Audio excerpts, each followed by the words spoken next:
When it comes to personal finance, most people prefer to keep their financial lives private. However, understanding what's happening in the average household's wallet can provide crucial insights into our collective financial health. The statistics paint a sobering picture that might surprise you, regardless of your income bracket. The savings crisis. Perhaps the most alarming statistic is that nearly 60% of Americans cannot cover a $1,000 emergency expense from their savings. This means that a broken car transmission, medical emergency, or unexpected home repair could push the majority of households into debt. Even more startling, approximately 25% of American adults have no emergency savings at all. The median savings account balance for American families hovers around $5,300, but this figure is misleading. When you look at the average, it jumps to over $40,000, revealing massive inequality in how wealth is distributed. The wealthiest households pull the average up significantly, while the median tells the real story of the typical family's financial cushion. The debt burden. Credit card debt in America has reached staggering heights. The average household carrying credit card debt owes approximately $6,000 to $8,000, with total U.S. credit card debt exceeding $1 trillion. What makes this particularly concerning is that the average credit card interest rate hovers around 20% to 24%, meaning minimum payments barely make a dent in the principal balance. Student loan debt tells an equally troubling story.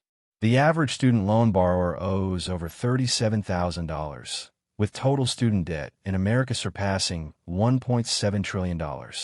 This burden affects everything from homeownership rates to retirement savings, as young professionals spend their prime earning years paying off educational debt rather than building wealth. Auto loans have also ballooned, with the average new car loan exceeding $40,000 and loan terms stretching to 72 or even 84 months. Many car buyers find themselves underwater on their loans, owing more than their vehicle is worth for years after purchase. Living paycheck to paycheck. Studies consistently show that between 60% and 78% of Americans live paycheck to paycheck. This isn't just low-income households either. Nearly 40% of those earning six figures report living paycheck to paycheck, highlighting that the problem isn't solely about income level, but also about spending habits and financial literacy. The cost of living has outpaced wage growth in most areas, particularly in housing and healthcare. The average American now spends over 30% of their income on housing alone, with many in expensive cities spending 40% or more. Add in transportation, food, and healthcare, and there's simply little left over for savings or discretionary spending. Retirement unpreparedness. The retirement picture is equally bleak. The median retirement account balance for all working-age households is just $3,000. Even among those nearing retirement age, 55 to 64, the median balance is only around $120,000, which financial experts estimate would provide approximately $500 per month in retirement income.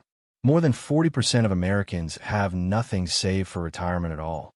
Social Security, which was designed to supplement retirement income, has become the primary source of income for many retirees. The average Social Security benefit is approximately $1,900 per month, barely enough to cover basic living expenses in most parts of the country. Financial literacy gap. One underlying factor in these troubling statistics is the widespread lack of financial literacy. Studies show that only about 1/3 of adults can correctly answer basic questions about interest rates, inflation, and risk diversification. Many Americans don't understand compound interest, the real cost of minimum credit card payments, or how to create a realistic budget. This knowledge gap has real consequences. People make expensive mistakes like carrying balances on high-interest credit cards while having money in low-interest savings accounts, or failing to take advantage of employer 401k matches, essentially leaving free money on the table. The path forward. These statistics aren't meant to discourage, but to illuminate the reality of personal finance in modern America. Understanding where the average person stands financially can help individuals assess their own situation more realistically and make informed decisions about their financial future. The good news is that awareness is the first step toward change. By understanding these shocking statistics, individuals can take concrete steps to improve their financial health. Building emergency funds, paying down high-interest debt, increasing retirement contributions, and most importantly, investing in financial education. Small, consistent changes in financial behavior can compound over time, just like interest on a savings account, leading to long-term financial stability and security.